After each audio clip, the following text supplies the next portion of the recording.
This one is called, I'm mad at that, brother. Gonna celebrate.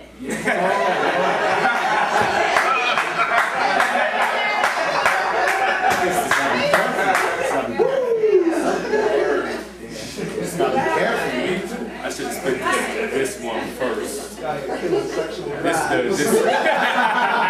That's the goal. That's the goal.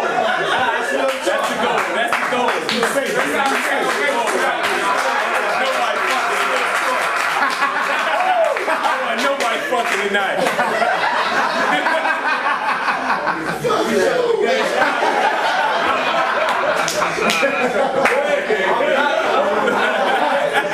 That's the remix.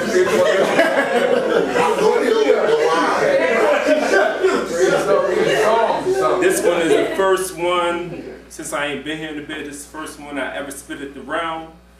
For me, I feel like this is my most rhythmically and lyrically advanced poem that I have to date.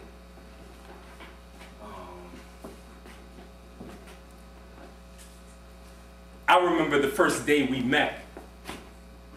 Tantalizing conversation, not because of the way our lips allured one another's eyes, but because our lips then said to each other's hearts we'd sever no ties. We made strong connections with every syllable, growth was visible. We knew we could enjoy and explore all planets diggable. We penetrated deeply in the subjects of wisdom and knowledge, emotions, sensuality, even the deep subconscious. On the road to getting here, we both have tread waters murky, so we agreed to forget our past and never forget it and never do each other dirty. Despite the rumors you was trife, I knew gossip ain't always right. They were saying it out of spite, so I entitled you my wife. So now that you're my lady, my heart could see the light again. We often met up at the park. You even inspired me to write again. Verbally meditating together, exceeding plateaus I wouldn't have thought of. You pondered of me as a father, thought of names for our sons and daughters. Never had I wondered in the ways you made me wonder. No voice could ever sunder the spell you cast me under. Beautifully woven spoken words, hoping my heart has overheard the truth. And in the same token, I note that I've been hurt before. Beautifully woven spoken words, hoping my heart has overheard the truth. And in the same token, you've exceeded your worth. You said, let's live our lives together, we established a joint account. You always spoke of our forever, that made sure that I found out. Every time I slipped your thong off with my teeth, not hours but lifelong. Even after I beast, I stayed down and licked it all off. Even after you feast, you stayed down and licked it all gone. You took me to the sacred garden with shimmering roses and glimmering butterflies. There we made many pacts, swearing you can never utter lies to me. Loving bonds and agreements settled while we stepped over fallen red rose petals, telling God I owe you evermore for bestowing me with my forever. Glimpsing within, I knew you were finally the one, the end of the emptiness in my within. The day you didn't come home, I slept brick hard, dinner cooked alone. I awoke to my ringtone, it was my cousin, so I got the phone. I thought this nigga was lying. Say the word. Then he sent me the pics. I checked the color of the thong, the style of lace, the face. Oh shit! Facebook.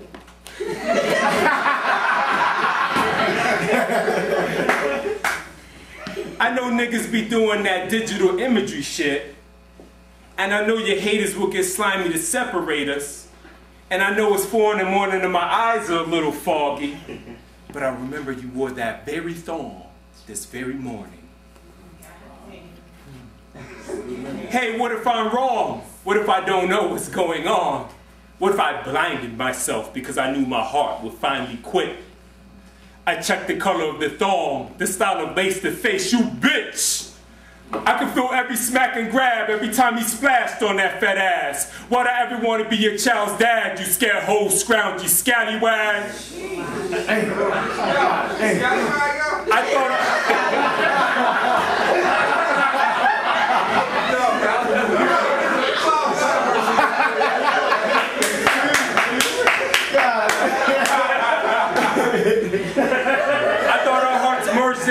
you never showed there was a fissure in it, because evil often emits a mist from it. Your blood is venomous. You... Man, tell him what man, Bruce.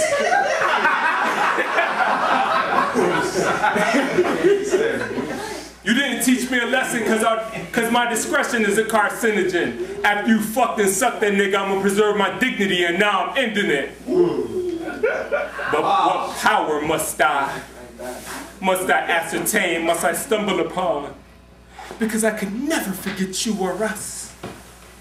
That night I revisited that very garden, hoping to find remnants of my love for you, for us. As I stepped to the beginning of the rose bed, I felt a cold gust and silent whistle, as if a spirit had escaped devilish talons.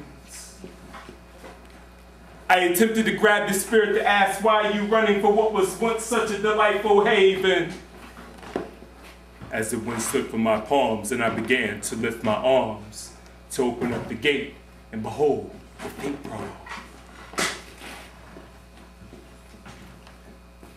Through this decadent wasteland of shattered dreams, I stepped over ash, shaped like the very petals I had adorned and publicly adored.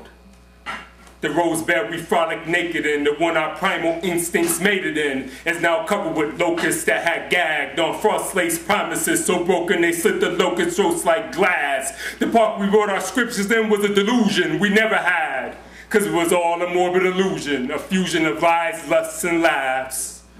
Tell me, how could you ever mend a man who's been shattered time and time again? Dreadfully woven broken glass, when will this emptiness ever pass my heart? So when I'm in a park, I'm admired as a dad. Nevertheless, these visions weren't a representation of what our relationship had become.